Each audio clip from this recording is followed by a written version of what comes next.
Well, shalom everyone, and welcome to our Wednesday night Bible study. It is November 17th, 2021, and we are excited about all that Jehovah is doing to us. On this journey through the Torah, we are now in lesson number 7. So welcome to our study. We're going to listen to this music for a moment to give everyone an opportunity to join us, and then we're going to begin our lesson. I want to thank you again for joining me. It's excited always to get into the Word, and we want to make sure that we are studying this Word with the intent of being obedient to what the Lord puts in our heart to do. And so we are just excited. Thank you for joining us. Shortly we will begin lesson 7. Get your Bibles ready. Genesis chapter 28, verse 10. Vayetzei, which means he went out. And you'll know by this lesson that Jacob went away from his family and everything he understood and knew to go to the land of Haran, which is where Abraham had come to the land of Canaan from. So thank you so much for joining us. And once again, we are excited about everything that Jehovah is doing as we're getting this word, and the word is getting deeper and deeper within us.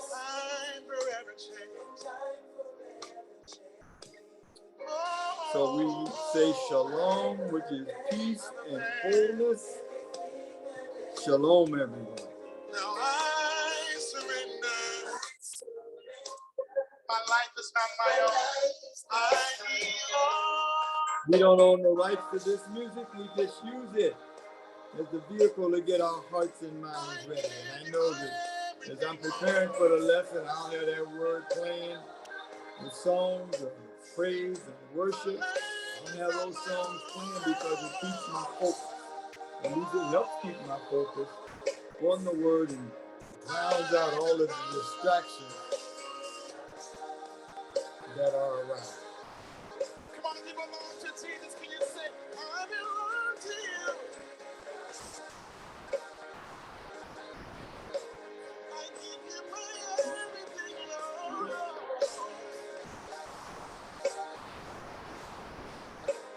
Make sure everyone you put your phones on mute so I don't hear any background noise as we get ready to start our lesson, because we have it's kind of a long lesson tonight in terms of the amount that we're going to be studying. I got to turn this phone off so no one will disturb us while we are in our class.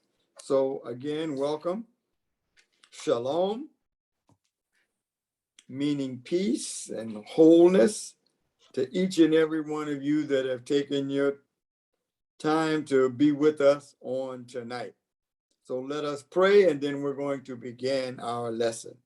Jehovah our God, we thank and praise you for this opportunity that has come before us, that we may study your word to show ourselves approved. Workmen not ashamed of our heart, rightly dividing the word of truth. Thank you for the Ruach HaKodesh, your Holy Spirit, that Yeshua our Messiah has given as a gift to be our guide, our comfort, our strength, and our counselor. We welcome you, Holy Spirit. We yield these earthen vessels. Fill us all the more with your presence as we go forth in this word on tonight. And it's in the name of Yeshua, our Messiah, we pray. Amen. Okay, so we're going to be in lesson 7. So we're in lesson 7. So things are moving right along. We are excited. We're going to get through this journey in 1 year because we started. Since we started on this journey, we have to finish it. So As we continue on this journey, tonight we're going to we read the word because faith comes by hearing. So we want you to not only hear it, but read along with us as we go, and then we'll find out what is the word saying to you. So for that reason, you have your little notepad out and your pen or pencil, whatever, and you're jotting notes as the word begins to speak into your life, because that's what it's designed to do. So Paul, we learned in the scriptures that the word is sharper than any two-edged sword. It's going to cut. And what is it cutting? It's going to rid us of everything that will hinder us in our ability to complete the task that Jehovah, our God, has laid out for us. So we want that word to cut us. We want to say, ouch, ooch, out, as he gets rid of some of these things that would tend to hinder our ability to do everything we would do. So now let's begin Genesis chapter 28, verse 10. Starts our lesson. I'll be reading from the Complete Jewish Bible Translation. And you can either get that on your electronic devices or purchase one. And we start. Sometimes I want, in Hebrew it's Yaakov, but I know that sounds a little different as some of the other names. So I will say Jacob most of the time when I read it, although it's written in Hebrew, in English, the Hebrew spelling of the word Yaakov. Yaakov went out from Beersheba and traveled toward Haran. He came to a certain place and stayed the night there because the sun had set. He took a stone from the place, put it under his head, and lay down there to sleep. Verse 12, he dreamt that there before him was a ladder resting on the ground with its top reaching to heaven. And the angels of Jehovah were going up and down on it. Then suddenly Jehovah was standing there next to him. And he said, I am Jehovah, the Elohim of Abraham, your grandfather, and the Elohim of Isaac. The land on which you are lying, I will give to you and to your descendants. Your descendants will be as numerous as the grains of dust on the earth. You will expand to the west and to the east, to the north and to the south. By you and your descendants, all the families of the earth will be blessed. Look, I am with you. I will guard you wherever you go, and I will bring you back into this land, because I won't leave you until I have done what I have promised you. Yeshua said, even until the end of your time. So this is the same thing Yeshua is quoting that the angel of Jehovah said to Jacob. Jacob awoke from his sleep and said, verse 16, truly Jehovah is in this place, and I didn't know it. Then he became afraid and said, ooh, this place is fearsome. This has to be the house of Elohim. This is the gateway to heaven. Jacob got up early in the morning, took the stone he had put under his head and set it up as a standing stone, poured olive oil on its top, and named the place Beit El, which is house of God. But the town had originally been called Luz, L-U-Z. Verse 20, Jacob took this vow, if Elohim will be with me and will guard me on this road that I am traveling, giving me bread to eat and clothes to wear, so that I return to my father's house in peace, then Jehovah will be my Elohim, and this stone which I have set up as a standing stone will be Elohim's house. And of everything you give me, I will faithfully return 1/10 to you. So this is Jacob's vow to Elohim. We don't bargain in this manner, but you understand the mind of a person who is basically leaving everything he knows. He's leaving his family, he's leaving the land and he's going to a strange land that he's never been to. He's going to that land. And as he goes to that land, this, you can understand his dilemma. I mean, he's troubled.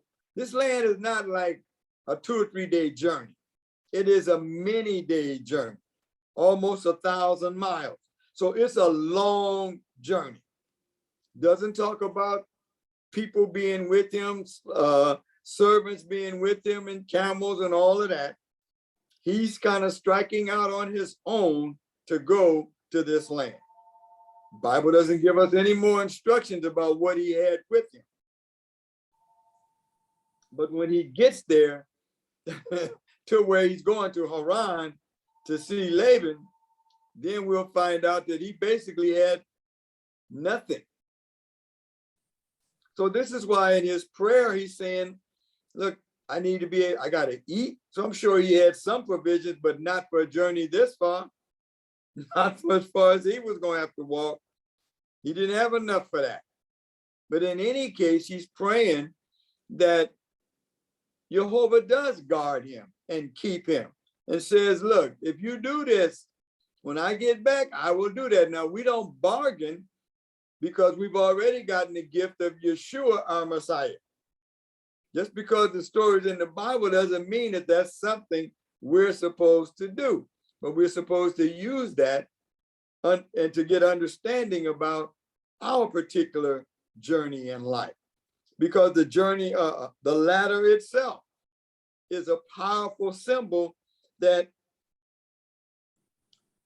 you go up a ladder, you go up gradually higher, higher, and higher. So we understand that this pathway to this journey that we're on is a gradual walk. You're not going to get and do everything Jehovah has for you to do in 1 day, in 2 days, in 3 days. It takes a lifetime.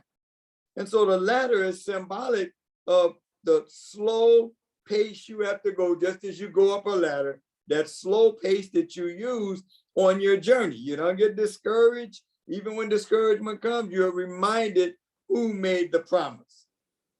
So Jacob says to Jehovah, wow, I will do this. You're going to bring me back to this place? Then, 1/10 of everything I own, I will give to you. So we understand then that Jehovah says to him, look, I got to let people in. I'm trying to let people in, so that's why I'm pointing to the screen. Jehovah says to him, look, I am here. Or open your eyes to the fact that I am with you. Yeshua says, I will be with you even to the end of the age, the end of your time. Jehovah says, on this journey, I know you're lonely. I know that you're afraid. You got to make a rock your pillow. That's a hard place. So your mind is in a hard place. But I'm going to bring you back here. I'm going to bring you back here. I'm going to protect you as you go.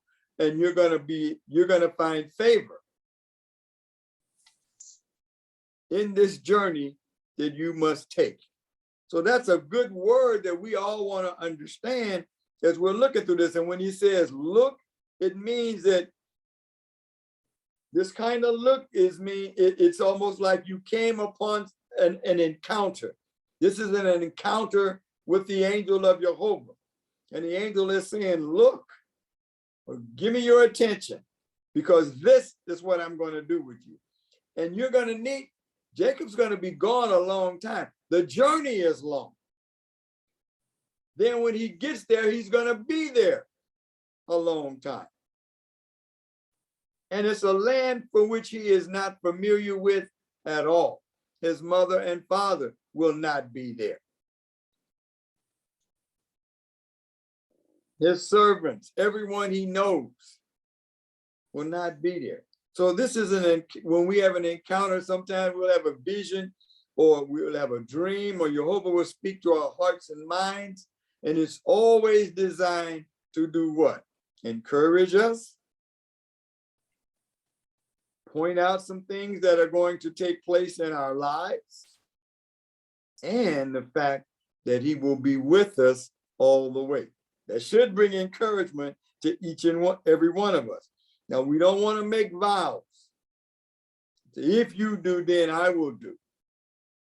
We don't have to do that. Why? Because we understand with the story of Jacob that Yeshua said, I'm going to be with you always. So even when we are speaking to him, it is because of him. And so this is what we want to make sure we get. And even though we say that he's going to be beside us or with us, he's not only with us, but he's in us. Ruach HaKodesh is in us. So he's beside us, in us, and strengthening us to make certain that we stand and do what it is we've set out to do. Let's get to chapter 29 so we can get through all of this. Continuing his journey, Jacob came to the land of the people of the east. This is a long journey once again. It's nearly 1,000 miles. It took time to get there. Because ain't no bus, ain't no car, you walking. As he looked, he saw a well in a field, and there were 3 flocks of sheep lying there next to it, because they watered the sheep from that well.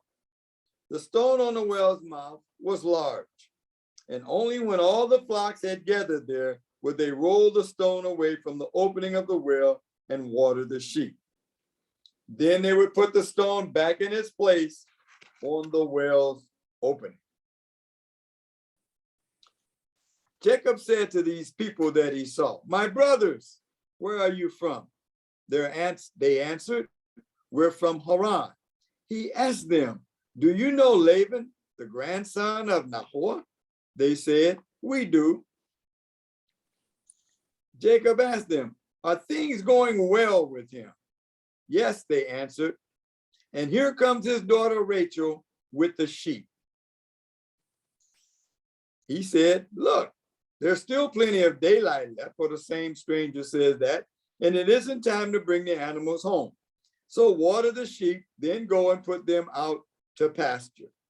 They answered, "We can't, not until all the flocks have been gathered together and they roll the stone away from the opening of the well. That's when we water the sheep." So now everybody has to gather together at the well. So then the men will get together and move the huge stone. You don't want anything falling in the well that would then pollute the well by dying in the well and polluting it. So that's why it's covered.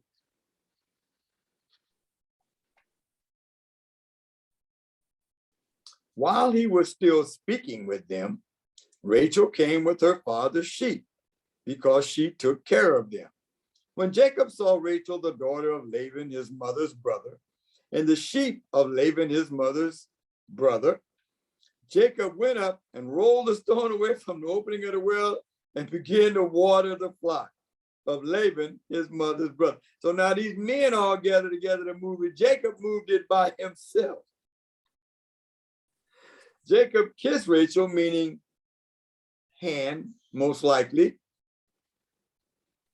because she would veil herself when she saw a stranger. And then Jacob told Rachel that he was her father's relative and that he was Rebekah's son.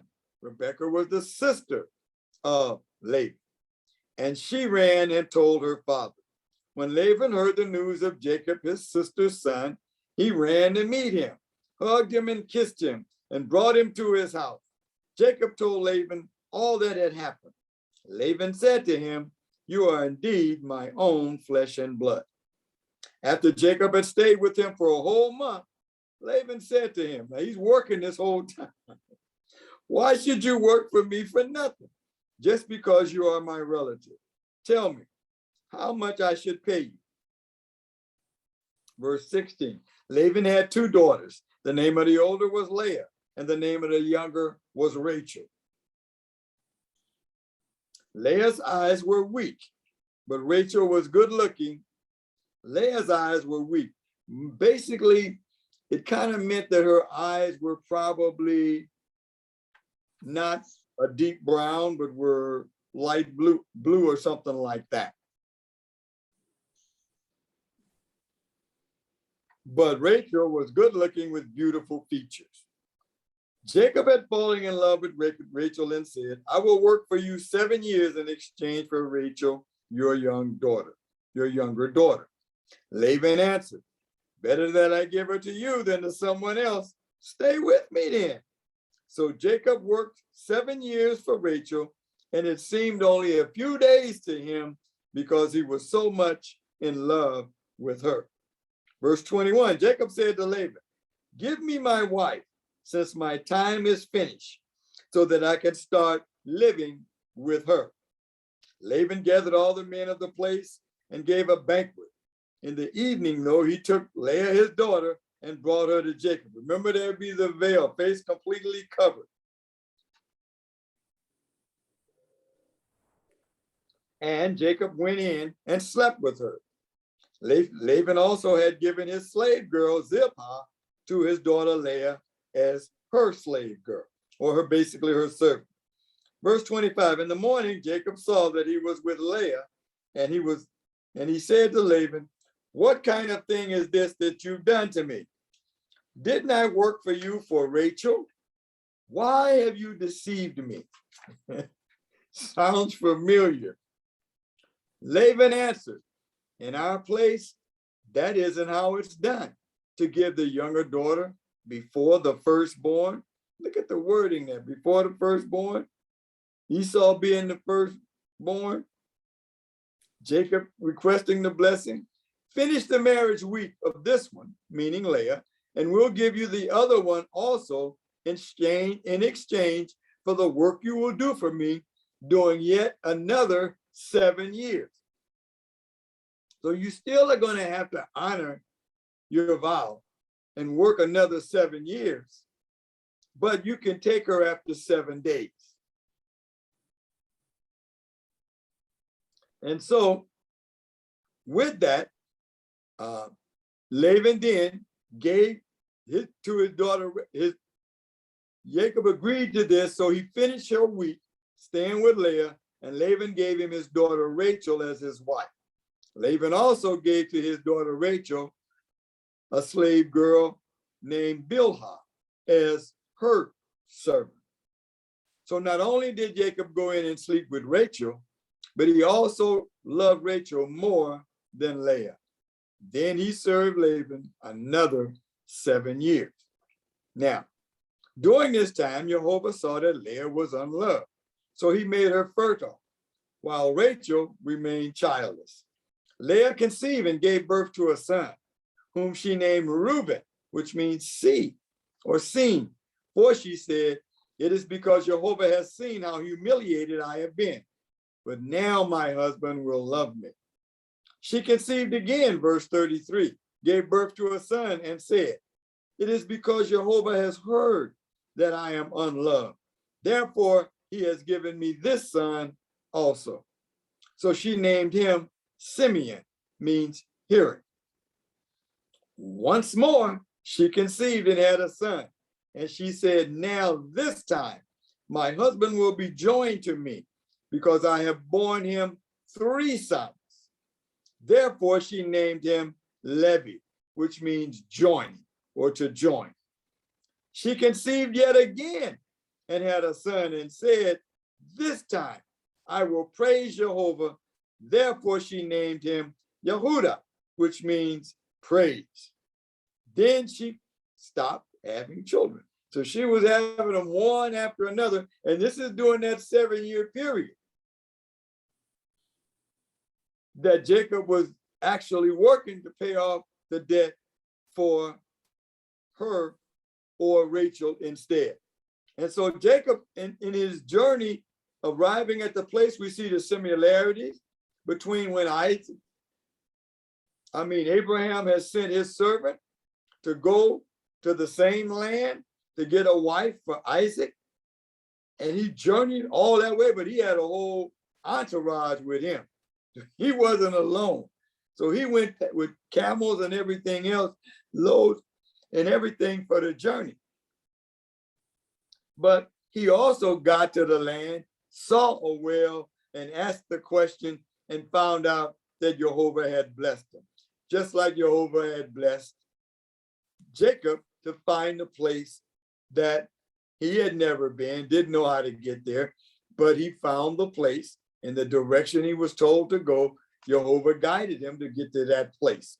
And so he meets men at a well and asks them, did they know Laban? They said, yeah, we know him. And so we see that Jehovah is involved in this process, and they point to it and say, and there's his daughter, Rachel, coming to water her sheep. And so the same thing that took place with Rebecca. She came to gather water. She wasn't bringing sheep, but she came to get some water. And then she watered all of the camels, and all of the men that were there got to drink.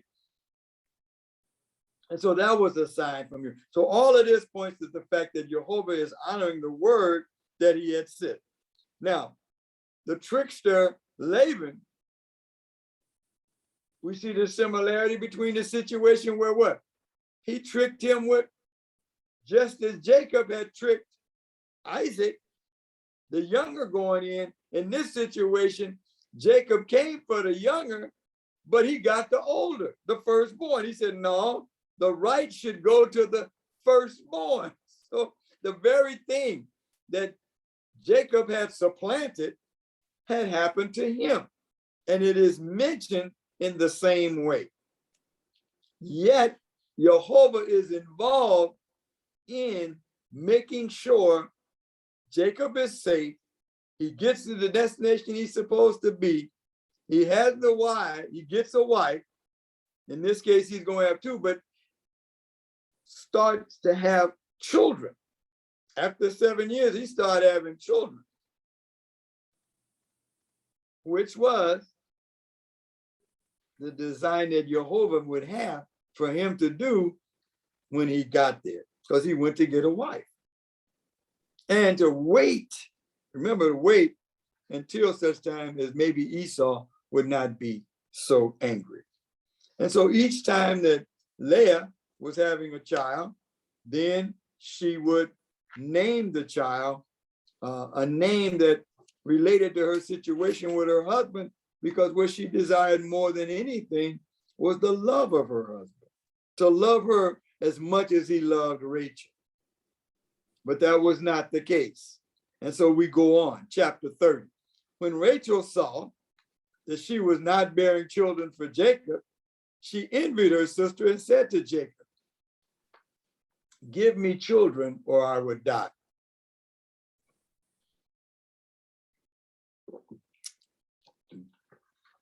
Also familiar with the same thing that Rebecca was complaining about to Isaac. Now we see the same scenario taking place with Rachel. She says, give me children or I will die. This made Jacob angry at Rachel. He answered, am I in Elohim's place? He's the one who is denying you children.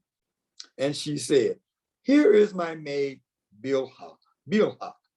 Go sleep with her and let her give birth to a child that will be laid on my knees, so that through her, I too can build a family. Now we're back to Abraham and Sarah. So she gave Bilhah, her slave girl, as his wife, and Jacob went in and slept with her. Bilhah conceived and bore Jacob a son. Rachel said, Elohim has judged in my favor. Indeed, he has heard me and given me a son. Therefore, she called him Dan or Dan. Bilhah, Rachel's slave girl, conceived again. Now, all of this is taking place during this 7-year process, right? All that's going on. So,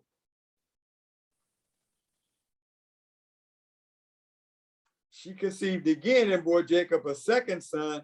And Rachel said, I have wrestled mightily with my sister and I won, and called him Naphtali, or from wrestling. So these kids are coming because every time he sleeps with these women, they get pregnant, except for Rachel.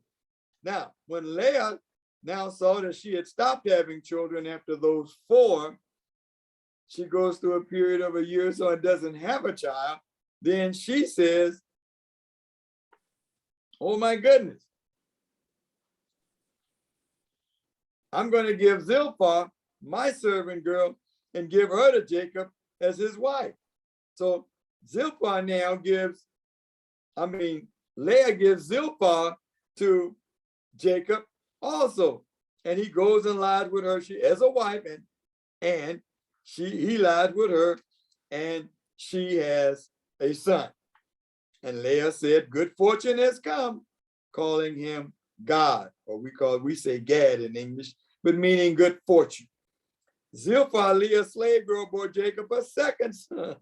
And Leah said, how happy I am.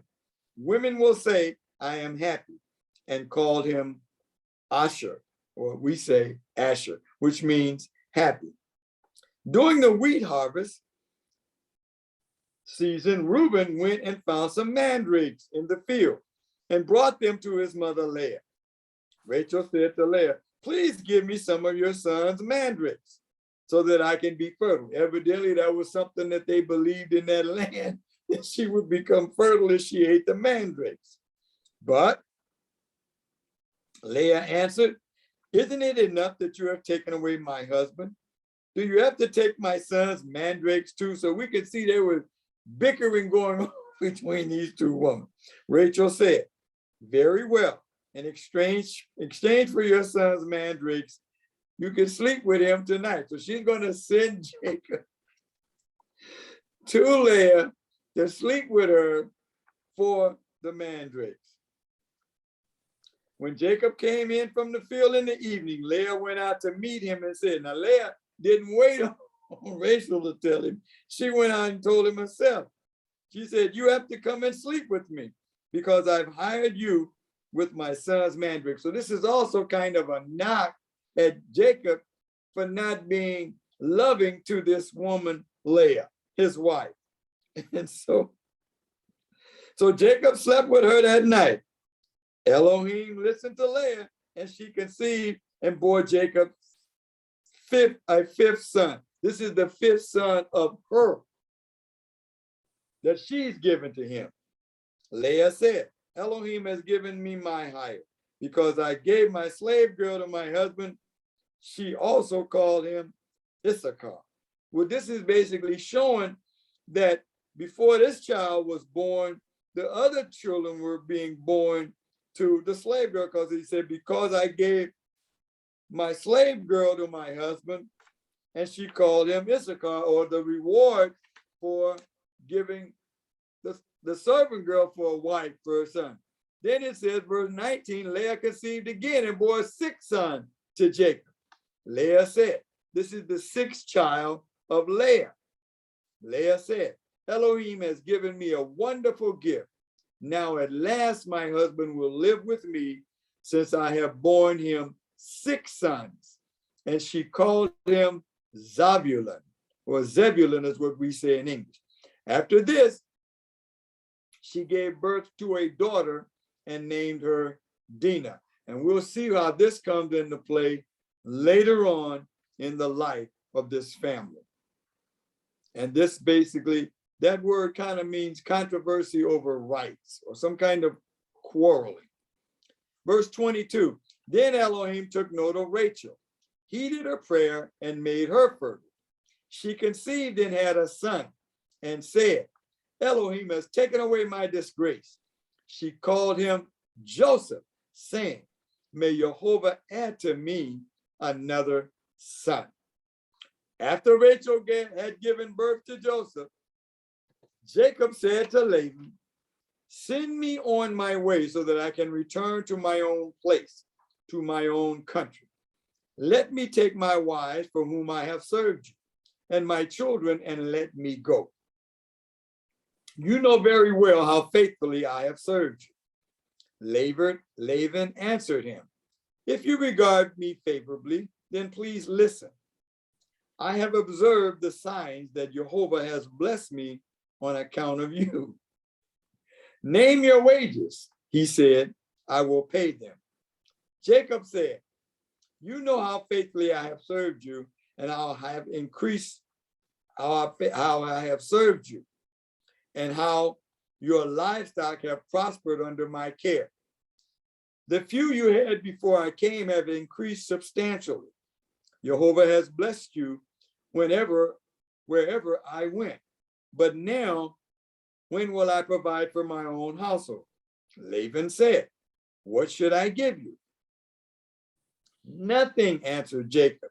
Just do this one thing for me. Once more, I will pasture your flock and take care of it. In other words, he signed another agreement to work for Laban for a period of time. So we know that basically the 14 years are up, because he says after the birth of Joseph, let's go. So the 14 years are up. So he's paid his debt. Now he's ready to go, but he knows Laban is not going to let him go. He doesn't believe he's going to let him go. But if he does, he can't go back without provision. So they make this deal. So then he goes on in verse 32 rather. He says, I will also go through the flock and pick out every speckled, spotted, or brown sheep, and every speckled or spotted goat. These and their offspring will be my wages, and I will let my integrity stand as witness against me in the future.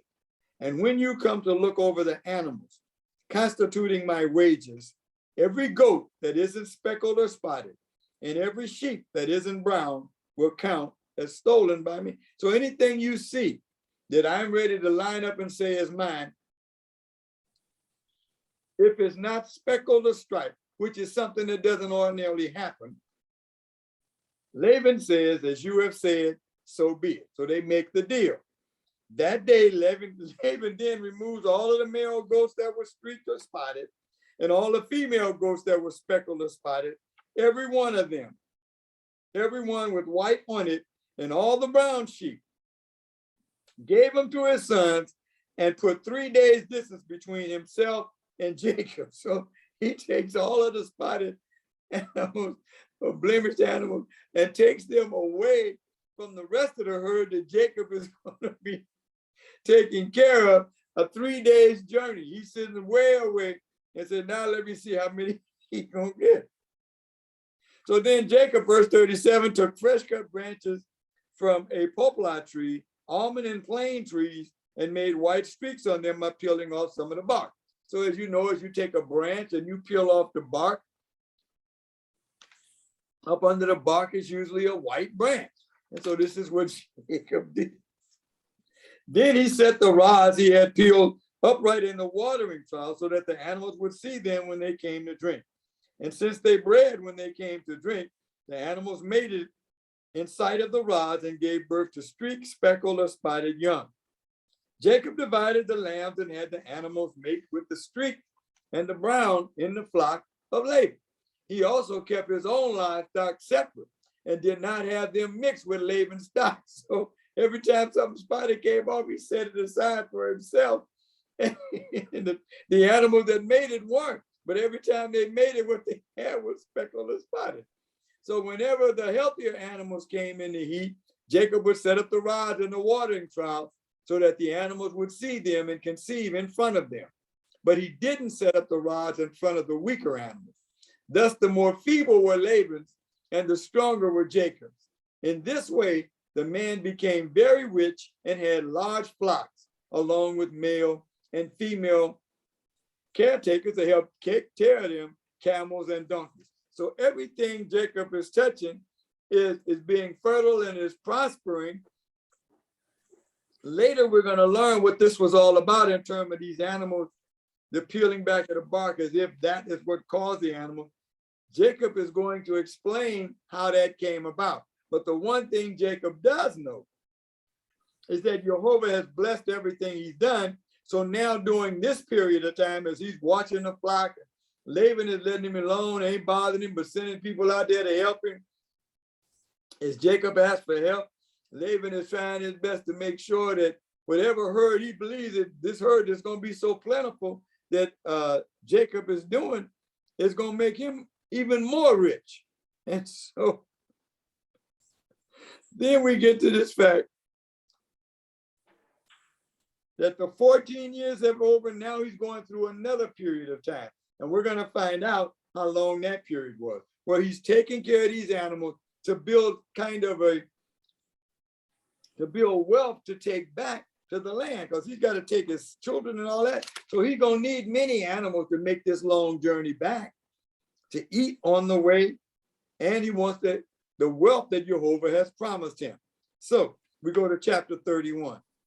But then he heard what Laban's sons were saying. So the flocks are getting bigger, much more speckled and streaked than what Laban is having. And so the kids are mad now. Laban's sons are saying, Jacob has taken away everything that our father once had. It's from what used to belong to our father that he has gotten so rich. So they're saying, wait a minute, that herd is growing tremendously fast. Everything these animals are having is coming out speckled and strong, and they're mating right away and making more animals. So they're saying that my father's herd ain't getting that big, but his herd is increasing greatly in number.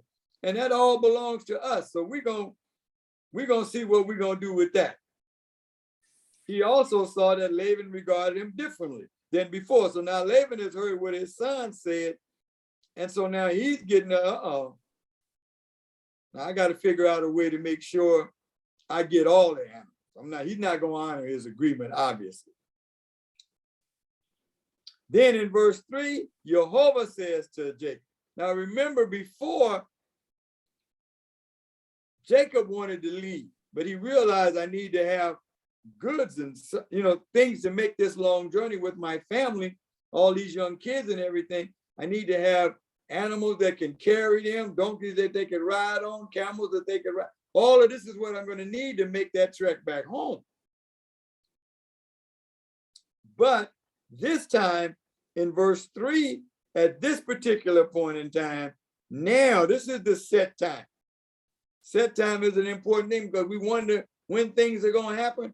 Jehovah says to Jacob, return to the land of your ancestors, to your kinsmen, and I will be with you.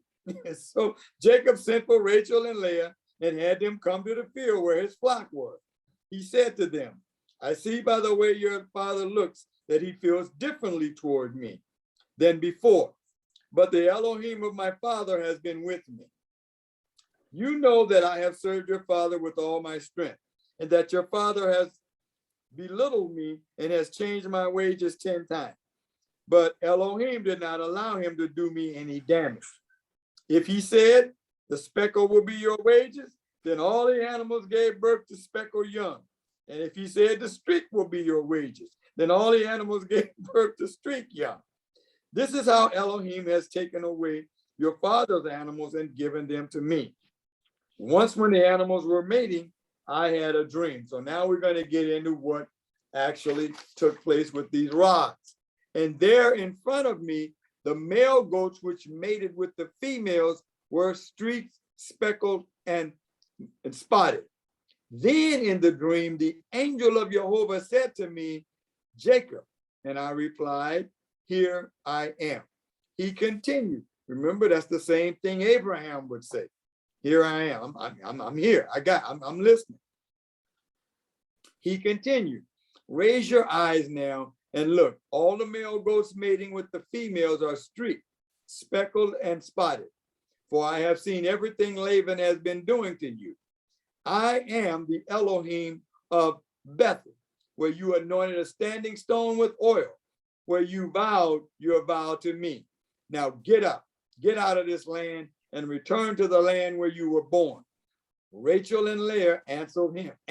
After Jacob tells them this, they answer him, we no longer have any inheritance from our father's possession, and he considers us foreigners, since he has sold us. Moreover, he has consumed everything he received in exchange for us. In other words, it's his. This is mine. Everything Jacob had worked for them 14 years belonged to Laban. So then they say, and he considers us foreigners, right? So verse 16, nevertheless, the wealth which Elohim has taken away from our father has become ours and our children's anyway. So whatever Elohim has told you to do, do. Then Jacob got up, put his sons and wives on the camels, and carried off all his livestock, along with all the riches he had accumulated. The livestock in his possession, which he had acquired in Padam Aram, to go to Isaac his father in the land of Canaan. Verse 19. Now Laban had gone to shear his sheep. So Rachel then stilled the household idol that belonged to her father.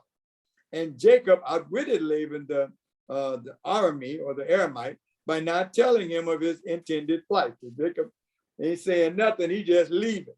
Find out they're going to shear, they're going to be gone 3 days, time to go. And so he fled with everything he had. He departed and crossed the Euphrates River and set out for the hill country of Gilead. Now, until the third day was Laban told, it was until the third day that Laban was told that Jacob had fled. They found out he was gone. Laban took his kinsmen with him, all of his servants, and spent the next 7 days pursuing Jacob, overtaking him in the hill country of Gilead. But Jehovah came to Laban, the Aramite, in a dream that night and said to him, be careful that you don't say anything to Jacob, either good or bad. That means nothing that he doesn't consider good or bad.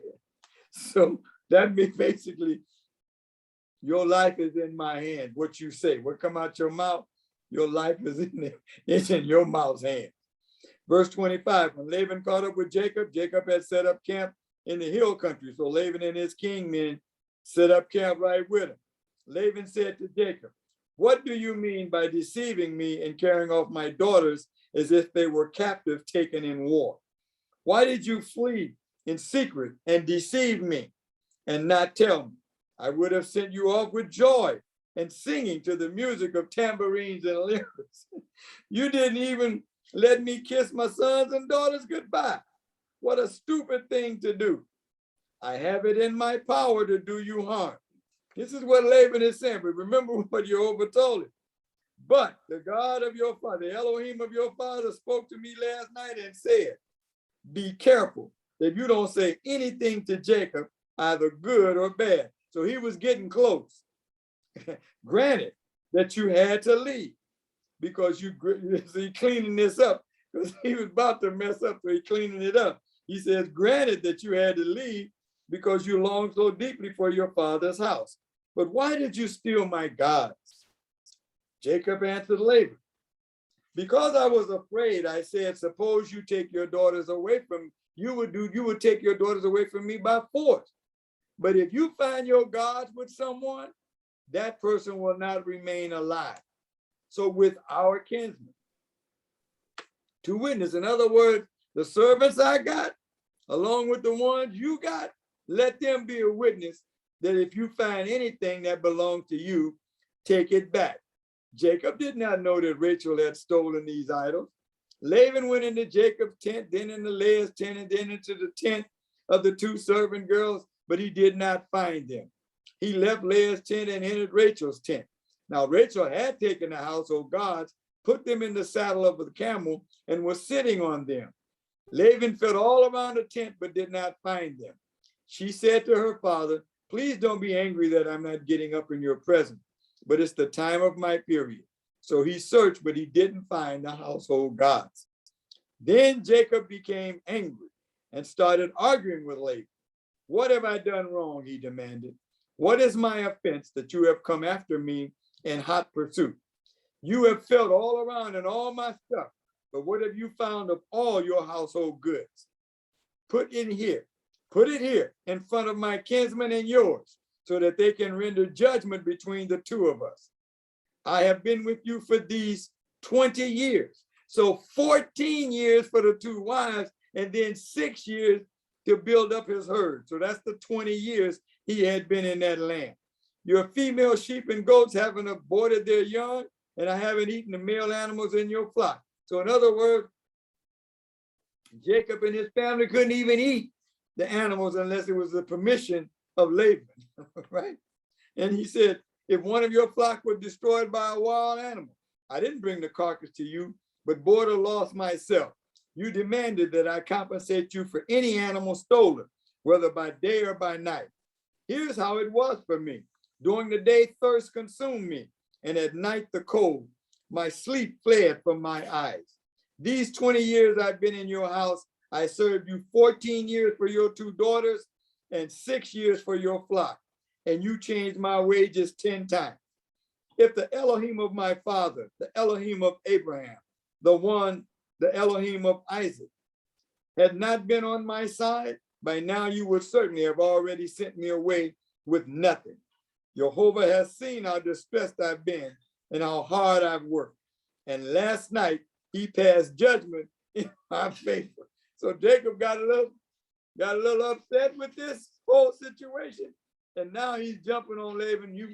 Now that especially since he knows that Jehovah has already spoken, Laban answered Jacob, the daughters are mine, the children are mine, the flocks are mine. Everything you see is mine. But what can I do today? Out these daughters of mine or the children they have born? So now, come on, let's make a covenant. He said, let's make a covenant. There's nothing I can do. Jacob took a stone and set it up right as a standing stone. Then Jacob said to his kinsmen, that means the servants that's with him, gather some stones. And they took stones, made a pile of them, and ate there by the pile of stones. Laban called it Erah Sahaduta, which means pile of witness in Aramaic, while Jacob called it Galed, pile of witness. Laban said, this pile of witnesses between me and you today. This is why it is called Galed and also Hamitzpah, because he said, may Jehovah watch between me, talking about Laban, may Jehovah watch between me and you when we are apart from each other. If you cause pain to my daughters, or if you take wives in addition to my daughters, then even if no one is there with us, still Elohim is witness between me and you. Laban also said to Jacob, here is this pile, and here is this standing stone, which I have set up between me and you. May this pile be a witness, and may the standing stone be a witness, that I will not pass beyond this pile to you, and you will not pass beyond this pile and this standing stone to me to cause us harm. You're not going to bring no army down here and get me. May the Elohim of Abraham, also the God of Nahor. So when it says the Elohim of Abraham, then he says also the God, that's a little g, of Nahor, which means basically the brother of Abraham, the God of their father, judge between us. But the scripture said, but Jacob swore by Jehovah, the God of his father Isaac. Jacob also offered a sacrifice on that pile and invited his kinsmen to the meal. They ate the food and spent the whole night on the mountain. Early in the morning, that next day, Laban got up, kissed his sons and daughters, and blessed them. Then Laban left and returned to his own place. Jacob went on his way, and the angels of Jehovah met him. When Jacob saw them, he said, this is Jehovah's camp. And he called the place Mahanaim, or the place of two camps. So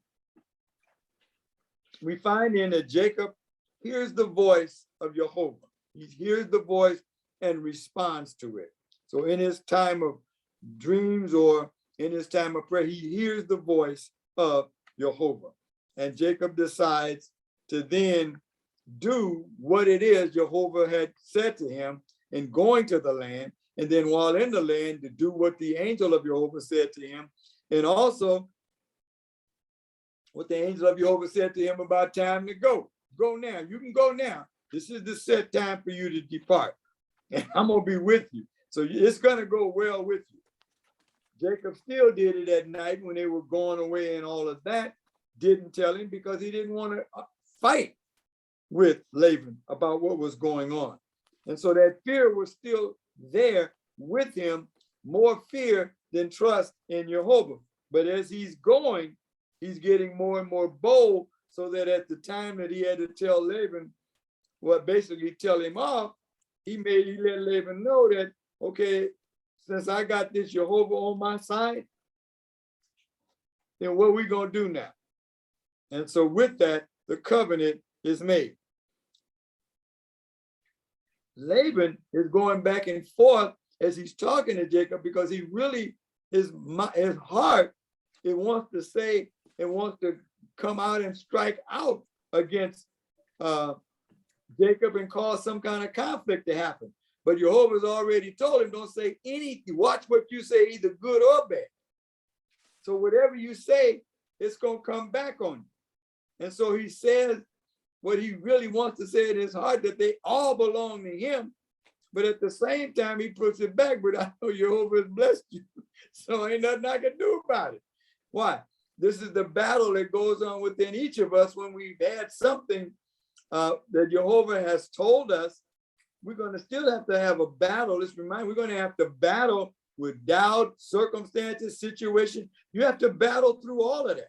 Just like the ladder at the beginning. It's a slow, gradual process of understanding all that Jehovah has desired for us to do. And so this story really points to, and he went. Well, that's the same thing we should look at. The whole Vayetzei, that's the whole thing we should look at. We're going to set about to do everything that Jehovah has put in our heart to do, that we were called to do. And so the story basically gives us that understanding, and Jacob is getting stronger in his faith and understanding of Jehovah, but he still understands that Jehovah is still, but he's with him. So he can be a little bit more bold, just as in our lives, different stepstones that'll take place in our lives that are designed to strengthen us and increase our faith. We're going to have to struggle with doubt, hesitation. Is this the right time? Is this the right thing? What's going to happen with tomorrow? Jehovah says, don't do that. Immediately, Jacob puts in the motion when Jehovah says it's time to go. Quickly, get his wife together, everything. It's time to go. Quickly move and do what he doesn't know what's going to happen, but he knows it's time to move, and he's getting his faith strengthened as he's going. Just like with Jacob, it is out of those circumstances that our faith will be increased, and we will begin to understand even more what Jehovah has promised us. So in the whole understanding of this story, we get to understand the depths and the heights that we can reach when we are obedient to what Jehovah has spoken into our hearts. When we listen to the Ruach HaKodesh, the Holy Spirit, and allow the Holy Spirit to move us on this journey towards fulfilling all that we have been created to do. And so the deepest truths and the greatest things that happened in the lives of Jacob were when he was faced with a great challenge of his faith, and Jehovah said, but I'm with you, to strengthen him to do exactly what Jehovah would have him to do. Thank you so much for joining me. That concludes our lesson for tonight. Let us pray. Jehovah, our God, we thank you for this time. We thank you for the word. We thank you for the Ruach HaKodesh, the Holy Spirit that Yeshua has promised to and given to us, that will guide us into all truth, opening up our hearts and our minds to receive the truth, and then being a doer and not just a hearer of your word. In the name of Yeshua, our Messiah, we pray. Amen. All right, everyone. Shalom. I will see you on Wednesday night for our Shabbat Shalom service on Friday. Goodbye.